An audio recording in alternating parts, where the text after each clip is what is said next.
Hello students, आपका स्वागत है। पिछली क्लास में हमने अवकलज के अनुप्रयोग में राशियों में परिवर्तन की दर इसके कुछ क्वेश्चन सॉल्व किए हुए थे। आज हम उसके कुछ आगे और क्वेश्चन सॉल्व करेंगे। यहाँ हमें एक क्वेश्चन दिखाई दे रहा है।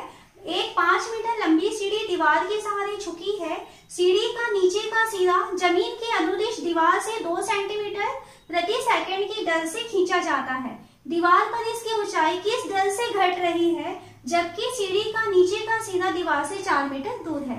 तो क्वेश्चन को समझते हैं। क्या दिया हुआ है, ये एक दीवार है और ये जमीन है। ओके, एक सीढ़ी है जो इसमें इस तरीके से झुका के रखी गई है और सीढ़ी की जो ऊंचाई है, मतलब सीढ़ी की जो लंबाई है वो 5 मीटर है। 5 मीटर लंबी सीढ़ी है। अब इसमें ये कह रहा है कि अगर हम इस नीचे के सिरे को 2 सेंटीमीटर प्रति सेकंड की दर से, अगर हम इसमें नीचे की तरफ वाला जो हिस्सा है सीढ़ी का 2 सेंटीमीटर प्रति सेकंड की दर से अगर हम इस तरफ खींचें, देन आपकी जो सीढ़ी इस तरीके से खड़ी है वो कैसे बेंड हो जाएगी, इस तरीके से नीचे आती जाएगी वो। तो हमको ये पूछ रहा है कि ये किस दर से नीचे झुकेगी या नीचे उसकी हाइट किस दर से घटेगी जब हम इसे 2 सेंटीमीटर प्रति सेकंड की दर से पीछे की तरफ खींच रहे हैं, और कब की स्थिति में, जब वो 4 मीटर दूर है। जब यहाँ से यहाँ तक की दूरी जब जिस पोजीशन पे या जिस टाइम पे वो 4 मीटर रहती है, उस टाइम पे इसमें इसकी जो हाइट है उसके घटने की दर को हमको पूछ रहा है। तो ये आपका क्वेश्चन दिया हुआ है।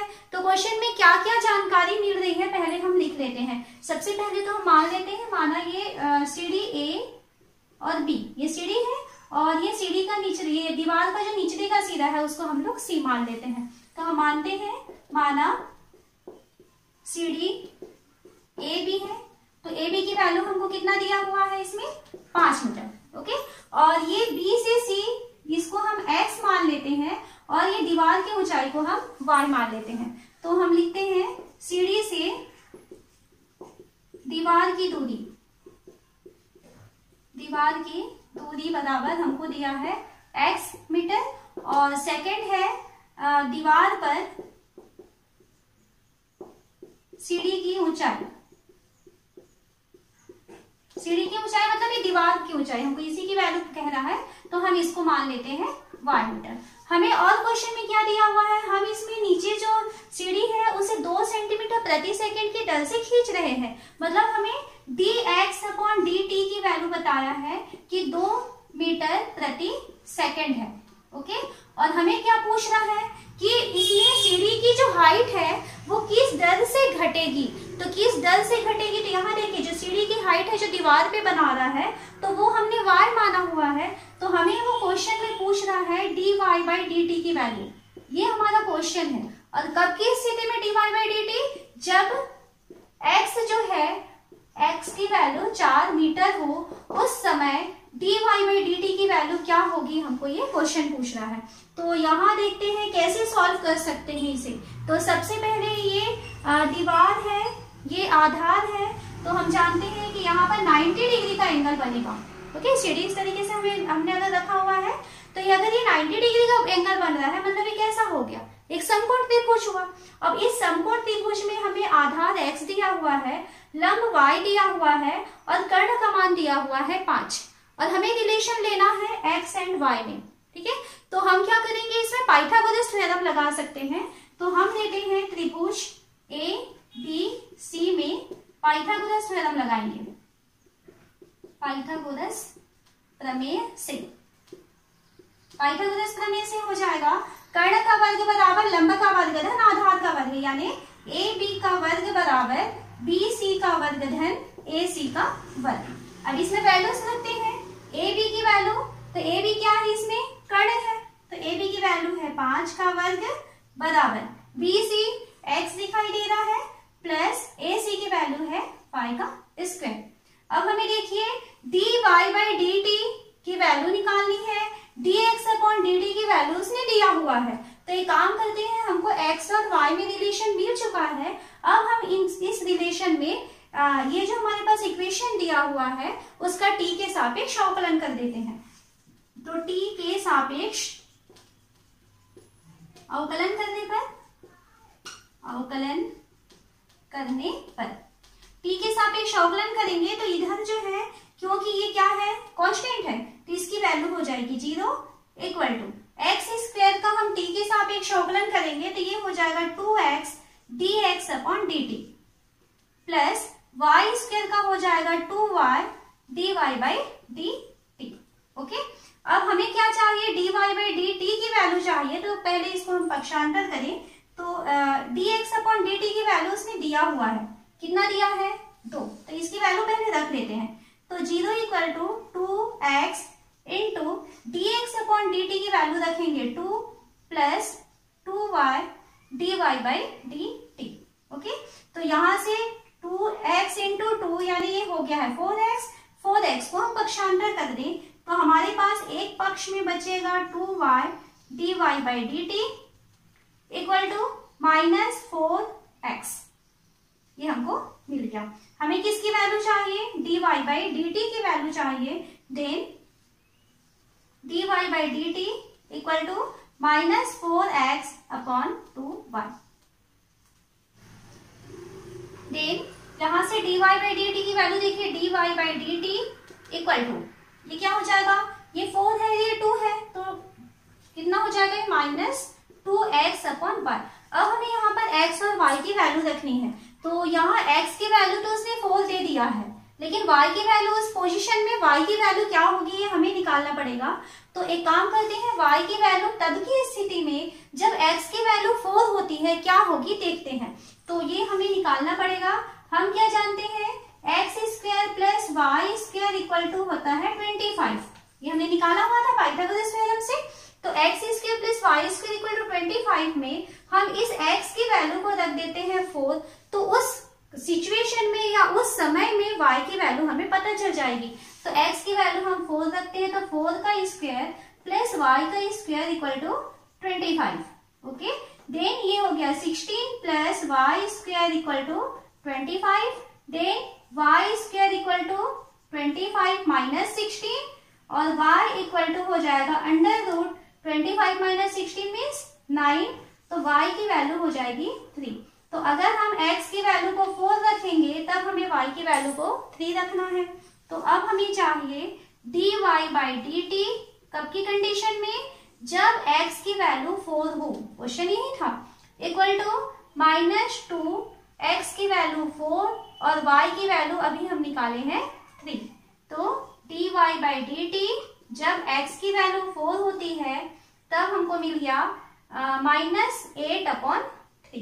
तो -8/3 क्या है, क्योंकि माइनस आ रहा है मतलब वो नीचे की तरफ झुक रहा है, तो हम क्या कहेंगे कि जब ये 2 सेंटीमीटर प्रति सेकंड की दर से हम सीढ़ी को खिसकाएंगे तो जो उसकी छाया उसकी दीवार की जो हाइट है सीढ़ी में जहां पर वो टिका हुआ है उसकी हाइट जो है वो 8/3 मीटर प्रति सेकंड की दर से नीचे की तरफ झुक जाएगी। तो इस तरीके से हमारा क्वेश्चन सॉल्व होता है। यहाँ हम क्वेश्चन देख रहे हैं, किसी निश्चित आधार B के एक समद्विबाहु त्रिभुज की समान भुजाएं 3 सेंटीमीटर प्रति सेकंड की दर से घट रही हैं। उस समय जब त्रिभुज की समान भुजाएं ही आधार के बराबर है उसका क्षेत्रफल कितनी तेजी से घट रहा है। तो सबसे पहले क्वेश्चन को समझते हैं, कैसा त्रिभुज है वो, समद्विबाहु त्रिभुज। और समद्विबाहु त्रिभुज हम जानते हैं कि उसकी 2 भुजाएं आपस में बराबर होती हैं। तो सपोज मान लीजिए इसने कहा है आधार B वाली भुजा है, तो आधार B है और इस तरीके से अगर हम मान लीजिए बीच में हम शीर्ष लंब खींचते हैं तो ये हमारे पास समद्विबाहु त्रिभुज इस तरीके से दिया गया है। ओके, समद्विबाहु त्रिभुज मतलब ये दोनों भुजाएं आपस में बराबर है। फिर वो कहता है कि इसकी जो भुजाएं हैं वो 3 सेंटीमीटर प्रति सेकंड की दर से घट रही है।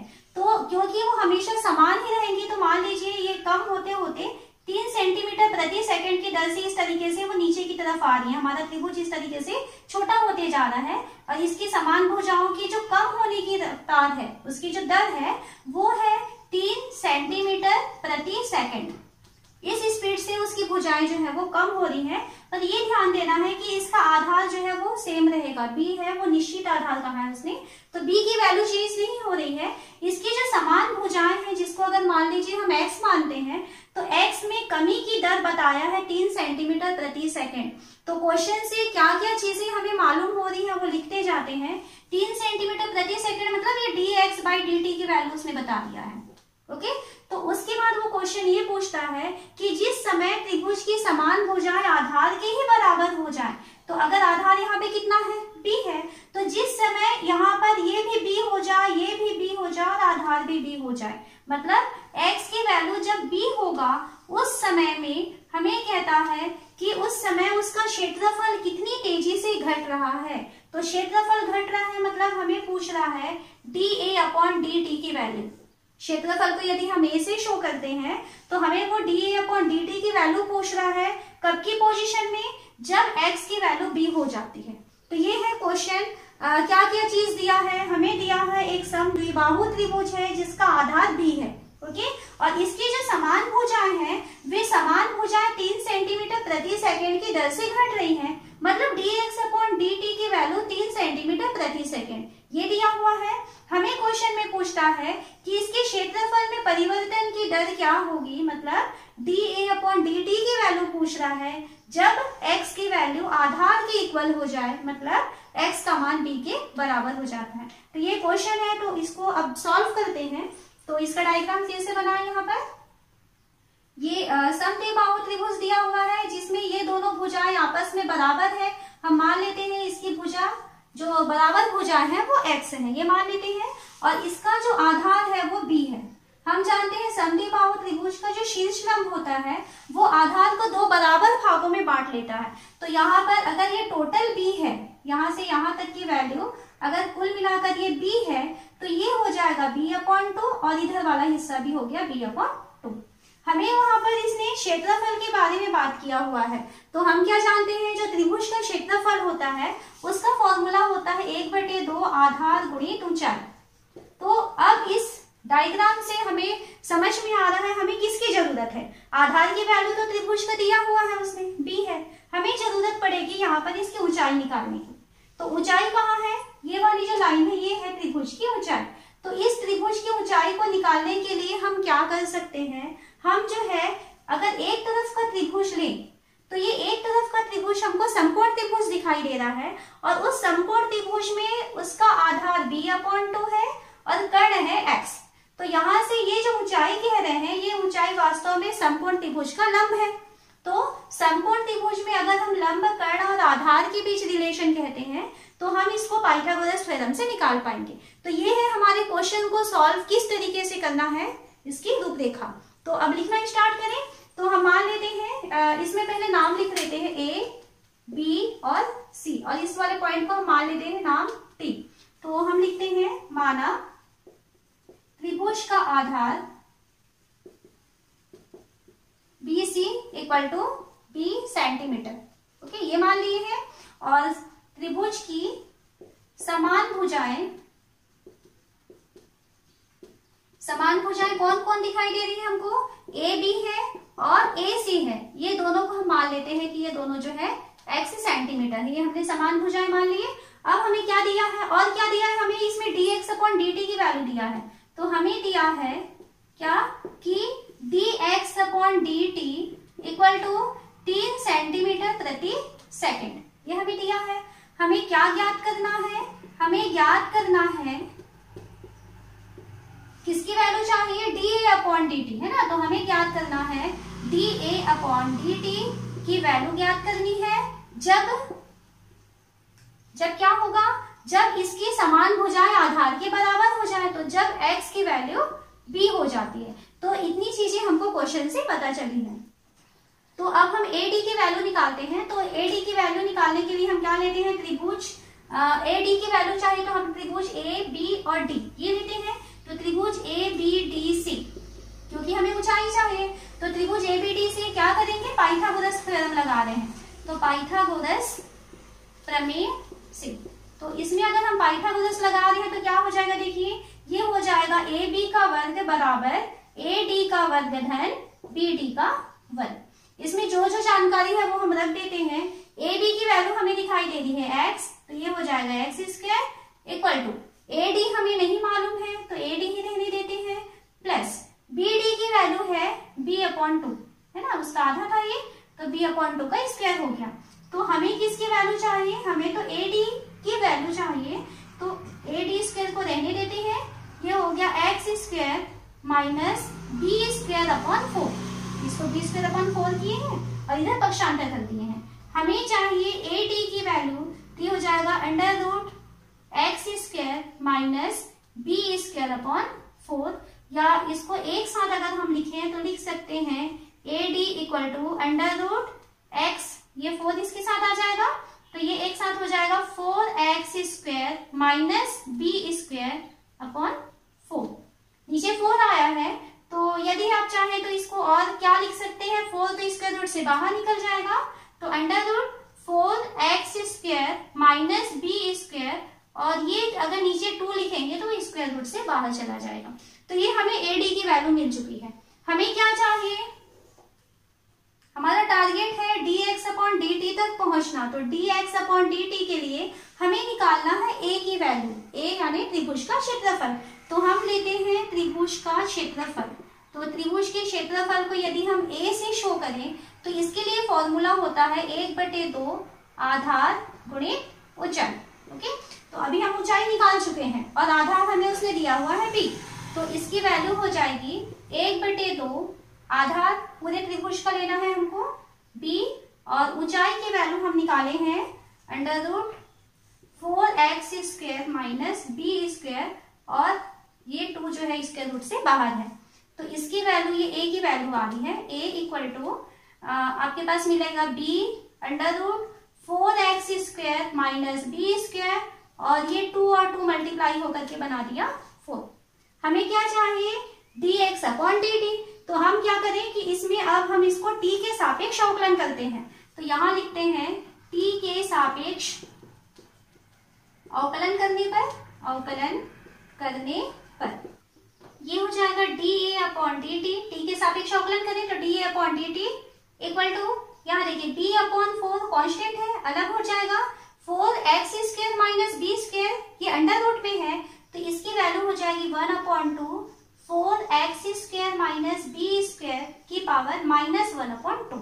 ओके, इनटू हमें करना है 4x square minus B square का फिर से वापस अवकलन करेंगे क्योंकि हम t मान के अवकलन कर रहे हैं, तो ये हो जाएगा 8x, 4x स्क्वायर का अवकलन हो जाएगा 8x, और माइनस बी स्क्वायर तो कांस्टेंट है तो इसकी वैल्यू हो जाएगी 0, इनटू फिर से हमें क्योंकि यहाँ x दिया है और हम t के सापेक्ष अवकलन कर रहे हैं, तो हमें यहाँ लिखना होगा dx अपॉन dt, कि इसका अवकलन हुआ, तो dA upon dt equal to हमें क्या क्या चीज मिला है, देखिए b अपॉन 8 यहाँ से आ गया, ये पावर -1/2 है तो ये नीचे चला जाएगा 4x square minus B square, इस तरीके से 8x ऊपर रहेगा, और dx अपॉन dt आया है, तो dx अपॉन dt की वैल्यू हमें दिया है 3 सेंटीमीटर पर सेकेंड, तो इसकी भी वैल्यू हम रख देते हैं, तो इसकी वैल्यू आ गई 3। देन और थोड़ा सा इसे सॉल्व करें तो देखिए 8 और 8 कैंसिल हो जाएगा, तो हमारे पास बच रहा है 3bx, और नीचे में बचेगा under root 4x square minus B square. ये हमें d अपॉन dt की वैल्यू मिली हुई है। हमें क्वेश्चन में कहा है कि जब x की वैल्यू b होगी उस समय d अपॉन dt की वैल्यू क्या होगी, यानी उस समय क्षेत्रफल में परिवर्तन की दर क्या होने वाली है। तो हम क्या करें, यहाँ पर x की वैल्यू को b रखते हैं, तो यहाँ लिखना होगा हमें x इक्वल टू b रखने पर इसको हम लिखते हैं dA अपॉन dt, और ऐसा बड़ा ब्रैकेट लिख करके यहाँ लिखते हैं x इक्वल टू b, इस तरीके से इसको शो किया जाता है। अब यहाँ पे रखे वैल्यू, तो 3b into B upon under root 4b square minus B square, जहां जहां x दिखाई दे रहा है वहां पे हम b रख दिए हैं, तो इसकी वैल्यू हो गई 3b square upon under root 3b square.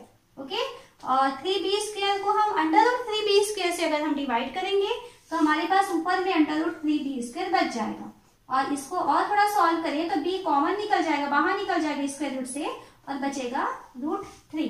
तो हमें क्या मिला आंसर कि जब dA अपॉन dt, जब ये क्या होता है x की वैल्यू b होती है उस समय उसके क्षेत्रफल में परिवर्तन की दर b√3 सेंटीमीटर स्क्वायर पर सेकेंड।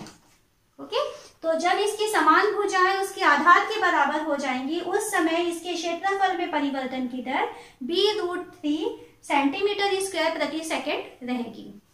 यहाँ हमें क्वेश्चन दिया हुआ है, एक पाइप से रेत 12 घन सेंटीमीटर प्रति सेकंड की दर से गिर रही है, गिरती रेत जमीन पर एक ऐसा शंकु बनाती है जिसकी ऊंचाई सदैव आधार की त्रिज्या का छठा भाग है, और रेत से बने शंकु की ऊंचाई किस दर से बढ़ रही है जबकि ऊंचाई 4 सेंटीमीटर है। तो क्वेश्चन क्या है, हम पाइप से इस तरीके से रेत गिरा रहे हैं। अब रेत गिराएंगे तो नीचे कैसे शेप में गिरेगा, वो शंकु के आकार का। तो इस तरीके से हम रेत को गिराते जा रहे हैं। जब हम रेत गिरा रहे हैं तो क्या हो रहा है कि इसकी ऊंचाई सदैव आधार की त्रिज्या का छठा भाग है। तो अगर मान लीजिए इसकी त्रिज्या r है और अगर इसकी ऊंचाई को हम h कहें तो ये कहता है कि इसकी ऊंचाई सदैव आधार की त्रिज्या का छठा भाग है। मतलब h जो है वो r का छठा भाग, मतलब इस तरीके से दिया हुआ है उसने। ओके, और ये कहता है कि शंकु की ऊंचाई किस दर से बढ़ रही है, मतलब हमें dh/dt की वैल्यू पूछ रहा है क्वेश्चन में। कब की कंडीशन में, जब इसकी ऊंचाई 4 सेंटीमीटर हो, जब h की वैल्यू 4 हो तो dh/dt की वैल्यू क्या होगी, ये पूछ रहा है। अच्छा, एक चीज और दिया हुआ है इसमें, 12 घन सेंटीमीटर प्रति सेकंड से गिर रही है, मतलब ये उसका आयतन का परिवर्तन का दर है। dv/dt की वैल्यू है 12 घन सेंटीमीटर प्रति सेकंड। तो इतनी जानकारियां हैं जो हमको क्वेश्चन में उसने दिया हुआ है। तो इसमें अब देखिए, इसको अगर मान लो नाम दे देते हैं A, B, C और इस तरीके से हमने नाम दिया हुआ है। तो हम ले लेते हैं, माना शंकु की त्रिज्या को हम r सेंटीमीटर कहें और इसकी ऊंचाई को हम कहते हैं h सेंटीमीटर। ठीक है, तो हमको क्या दिया है उसने कि h = r/6, तो h की वैल्यू दिया है r/6, ये हमको दिया है। और क्या दिया हुआ है यहाँ पर, और हमें दिया हुआ है कि dv/dt की वैल्यू भी दिया हुआ है कितना, 12 घन सेंटीमीटर प्रति सेकंड। ओके, ये चीजें दी गई है। हमें क्या ज्ञात करना है, तो ज्ञात करना है dh/dt, यानी उसके हाइट का बढ़ने का दर है ना, उसकी ऊंचाई किस दर से बढ़ रही है, ये ज्ञात करना है। जब h का मान 4 सेंटीमीटर हो उस समय उसकी हाइट किस दर से बढ़ रही है। तो क्वेश्चन से जो चीजें मिली है वो हमको इस तरीके से लिखना है। अब हम स्टार्ट करते हैं, हम यहाँ से चालू करेंगे। h और r के बीच जो रिलेशन दिया हुआ है, तो हमें h = दिया है r/6। ओके, तो यहाँ से देखिए h = r/6 दिया है, तो r = कितना हो जाएगा, 6h। अब हमें और क्या मालूम है, dv/dt। तो सबसे पहले तो हम v की वैल्यू निकालते हैं। तो क्योंकि ये शंकु है तो शंकु के आयतन का फॉर्मूला हमको लेना पड़ेगा। शंकु का आयतन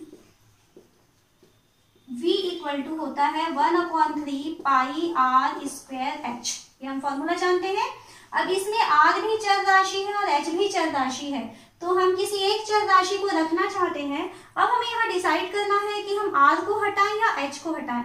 तो क्वेश्चन को ध्यान से पढ़िए, हमें उसने dh/dt की वैल्यू पूछा है, इसका मतलब है हमको h को रखना है, यहाँ r हमें नहीं चाहिए क्योंकि दो चर राशियां दिखाई दे रही है। तो यहाँ पे जो r दिखाई दे रहा है उस r को हमें यहाँ से हटाना है। तो r की जगह हम क्या लिख सकते हैं, 6h। तो v = हम लिखेंगे 1/3 पाई और r की जगह हम लिखेंगे 6h² × h।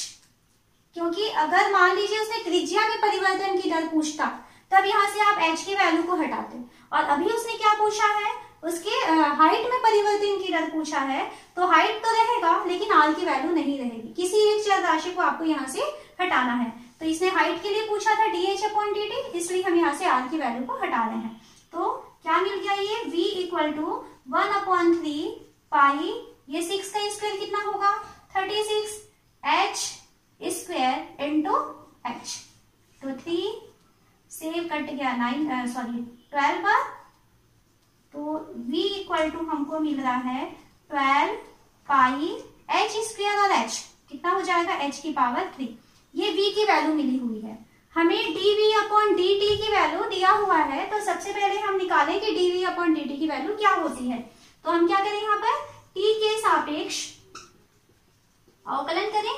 तो t के सापेक्ष यदि हम अवकलन करते हैं, अवकलन करने पर ये हो जाएगा dv/dt = 12 पाई, ये तो कांस्टेंट है, h³ है तो यहाँ पर हो जाएगा 3h², ये हो जाएगा। लेकिन हम t के सापेक्ष अवकलन कर रहे हैं और ये h है, तो हमें यहाँ पे लिखना पड़ेगा dh/dt।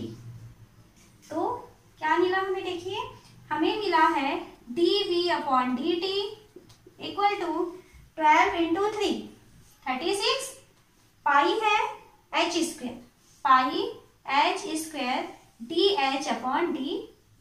यहाँ तक पहुंच गए। फिर यहाँ पर हमें क्या दिया हुआ है, dv/dt की वैल्यू उसने बता दिया था। क्या बताया था, dv/dt की वैल्यू 12 दिया हुआ है, तो इसकी वैल्यू रख लेते हैं 12, और ये हो गया 36 पाई h² dh/dt। हमारा उद्देश्य क्या है, dh/dt की वैल्यू निकालना, तो बाकी उसके साथ जो मल्टीप्लाई है उसको पक्षांतर कर दे। तो यहाँ से dh/dt equal to 12/36 pi h²। Okay, तो यहाँ से देखिए 12 और ये 36, तो हमें मिला है dh/dt equal to 1/3 pi h²। यहाँ तक हम पहुंच चुके हैं। उसके बाद उसने कहा है जब h की वैल्यू 4 सेंटीमीटर होती है उस समय dh/dt की वैल्यू क्या होगी। तो हमें क्या कहता है, h की वैल्यू 4, तो h की वैल्यू 4 रखने पर, तो h की वैल्यू जब हम 4 रखेंगे तो हो जाएगा dh/dt, और हमें यहाँ रखना है h equal to 4, equal to हो जाएगा 1/3 पाई 4²। तो 4² 16 × 3, तो हमें मिला dh/dt जब h की वैल्यू 4 होती है तो उस समय 1/48 पाई। ओके, और क्योंकि ये h है, हाइट है, तो वो सेंटीमीटर में रहेगा, तो इसकी जो इकाई रहेगी ये होगा 1/48 पाई सेंटीमीटर पर सेकेंड। तो आपका आंसर क्या निकला कि जब हम 4 सेंटीमीटर जब हाइट रहेगी उस समय उसकी हाइट में जो परिवर्तन की दर है वो 1/48 पाई सेंटीमीटर प्रति सेकेंड है। अगला क्वेश्चन दिख रहा है, पानी की एक टंकी का आकार ऊर्ध्वाधर अक्ष वाले एक उल्टे लंबवृत्तीय शंकु है जिसका शीर्ष नीचे है। इसका अर्ध शीर्ष कोण tan 0.5 है। इसमें 5 घन मीटर प्रति मिनट की दर से पानी भरा जाता है। पानी के स्तर के बढ़ने की दर उस क्षण ज्ञात कीजिए जब टंकी में पानी की ऊंचाई 10 मीटर है। तो क्वेश्चन क्या कहता है, टंकी का आकार कैसा है, ऊर्ध्वाधर अक्ष वाले उल्टे लंबवृत्तीय शंकु के आकार का है। तो देखिए किस आकार का है टंकी, इस तरीके से एक शंकु है जो उल्टा है। ओके, इस तरीके का टंकी के आकार का है। इसमें हम पानी भर रहे हैं और इसका अर्धशीर्ष कोण tan 0.5 दिया हुआ है। तो अर्धशीर्ष कोण मतलब ये अगर इसकी त्रिज्या r है, ये उसकी हाइट h है, तो यहाँ पर अगर हम अर्धशीर्ष कोण को थीटा कहें तो थीटा की वैल्यू उसने दिया हुआ है tan 0.5, ये उसने दिया है। और इसमें पानी भर रहे हैं 5 मीटर की घात 3 प्रति मिनट की दर से। तो पानी के स्तर के बढ़ने की दर ज्ञात कीजिए। तो हमें इसमें और क्या दिया है, dv/dt की वैल्यू दिया है 5 मीटर की घात 3 प्रति मिनट। इसके आयतन में परिवर्तन, पानी भर रहे हैं मतलब उसका आयतन बदल रहा है। तो हमें पूछ रहा है कि इसके ऊंचाई मतलब जो पानी भरा जाता है तो पानी के स्तर के बढ़ने की दर, तो पानी का स्तर बढ़ेगा मतलब किस में चेंज होगा, इसमें इसकी हाइट में चेंज होगा। तो हमें वो dh/dt की वैल्यू पूछ रहा है जब h की वैल्यू 10 हो उस समय dh/dt की वैल्यू क्या होगी। तो ये क्वेश्चन से इतनी जानकारियां हमको मिल रही हैं। तो कैसे लिखेंगे इसे, हम लिख लेते हैं, माना टंकी की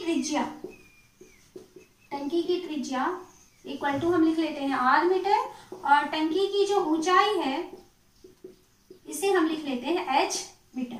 उसने कहा है कि इसमें जो है अर्धशीर्ष कोण का मान थीटा है, तो हमें दिया है अर्धशीर्ष कोण। तो अर्धशीर्ष कोण थीटा की वैल्यू दिया हुआ है tan 0.5। ओके, तो tan 0.5 है, देन यहां से हम लिख सकते हैं tan थीटा इक्वल टू 0.5, यानी हम लिखेंगे इसको 1/2। tan थीटा मतलब क्या होता है, लंब बटे आधार। तो यहाँ पे अगर ये थीटा है तो इस थीटा के लिए लंब बनेगा r और आधार बनेगा h। तो tan थीटा की जगह हम लिख सकते हैं r/h इक्वल टू 1/2। इसके बाद हम डिसाइड करेंगे कि हमें पूछ क्या रहा है। उसने h में परिवर्तन की दर पूछा हुआ है, तो हमें h की वैल्यू चाहिए। यहाँ से हमें r को हटाना है, तो r हटाना है तो हम क्या करें, यहाँ से r की वैल्यू अलग हटा लें, तो r की वैल्यू हो जाएगी h/2। आपको जो क्वेश्चन है वो पढ़ के डिसाइड करना है, या क्वेश्चन से आपको समझना है कि वो क्या पूछ रहा है। अगर वो त्रिज्या में परिवर्तन की दर पूछता तो आप वहां से r को रहने देते, h को हटा देते। लेकिन उसने क्या कहा है, पानी की ऊंचाई में परिवर्तन की दर पूछ रहा है, तो आप h को रहने देंगे, r को वहां से हटा देंगे। तो यहाँ हमें जहां भी r मिलेगा हम h/2 उसकी वैल्यू को रख लेंगे। और क्या दिया है, और हमें इसमें दिया है कि इसके आयतन में जो परिवर्तन की दर है वो कितना दिया है, 5 घन मीटर प्रति मिनट की दर से पानी भरा रहा है। तो हमें दिया है dV/dt इक्वल टू 5 घन मीटर प्रति मिनट, ये दिया है। और आपको क्या ज्ञात करना है, तो ज्ञात करना है dH/dt की वैल्यू जब h की वैल्यू 10 मीटर हो। ये चीजें हम क्वेश्चन से इतनी जानकारियों को निकाले हैं। अब क्वेश्चन सॉल्व करना चालू करते हैं। हमें क्योंकि v के बारे में उसने बताया हुआ है, तो हम स्टार्ट करेंगे v से, यानी शंकु के आयतन से। तो शंकु के आयतन का फॉर्मूला लिखें, तो शंकु का आयतन v इक्वल टू होता है 1/3 पाई r स्क्वायर h। ओके, तो यहाँ हमें r नहीं चाहिए क्योंकि सिर्फ h चाहिए। देन हम यहाँ से लिखेंगे v इक्वल टू 1/3 पाई, इस r की जगह हम लिख सकते हैं h/2 का square into h। Then v equal to, देखिए यहाँ से क्या हो जाएगा, पाई h क्यूब ऊपर में हो जाएगा, और नीचे 2 का स्क्वायर यानी 4 3 12। v मिल चुका। हमें dV/dt दिया है, मतलब हम क्या करें, यहाँ पर t के सापेक्ष अवकलन करें। तो t के सापेक्ष अवकलन करने पर ये हो जाएगा dV/dt इक्वल टू पाई/12, तो कांस्टेंट है, पाई/12 हो गया, h क्यूब का अवकलन, तो h क्यूब का अवकलन हो जाएगा 3h²। लेकिन क्योंकि ये h है और हम t के सापेक्ष अवकलन कर रहे हैं, तो हमें लिखना पड़ेगा dH/dt, इस तरीके से लिखना है। देन dV/dt, अब यहाँ देखिए dV/dt की वैल्यू हम रख सकते हैं। हमें क्या दिया है, 5 है ना, तो dV/dt की वैल्यू रख देते हैं 5। ये हो गया पाई/12 इंटू, यहाँ से 3 को और 12 को भी कैंसिल करें तो ये 4 हो जाएगा। इसे आप लिख लो पाई/4, ऊपर में आ जाएगा h² और dH/dt। ओके, तो यहाँ से हम dH/dt को सेपरेट करना चाहते हैं, तो क्या करें, तो यहाँ से हम लिखेंगे dH/dt इक्वल टू, ये 4 इधर चला जाएगा, 5 4 20 पाई h²। हम dH/dt तक पहुंच चुके हैं। हमें क्वेश्चन क्या कहा है, dH/dt की वैल्यू निकालनी है जब h का मान 10 मीटर हो। तो हम यहाँ रखेंगे h का मान 10 मीटर रखने पर क्या होगा, ये dH/dt, और यहाँ इस तरीके से ऐसा लिखते हैं h इक्वल टू 10, ऐसा equal to 20 pi into h की वैल्यू 10 रखेंगे, और 10 का स्क्वायर मतलब 10 इंटू 10, ये हो गया। तो इसकी वैल्यु आ गई, देखिए 10 और ये 20 हुआ, और 2 और ये 5 हुआ, तो कितना मिला, 1/5 पाई। ओके, तो dH/dt की वैल्यू आ रही है 1/5 पाई। क्योंकि ये ऊंचाई है इसलिए हम इसे मीटर में शो करेंगे, मीटर प्रति मिनट। आपको क्वेश्चन में मिनट में दिया है, तो हम क्या कहेंगे, जब h का मान 10 मीटर है तो उस समय उस टंकी में पानी की ऊंचाई बढ़ने की दर 1/5 पाई मीटर प्रति मिनट होगी।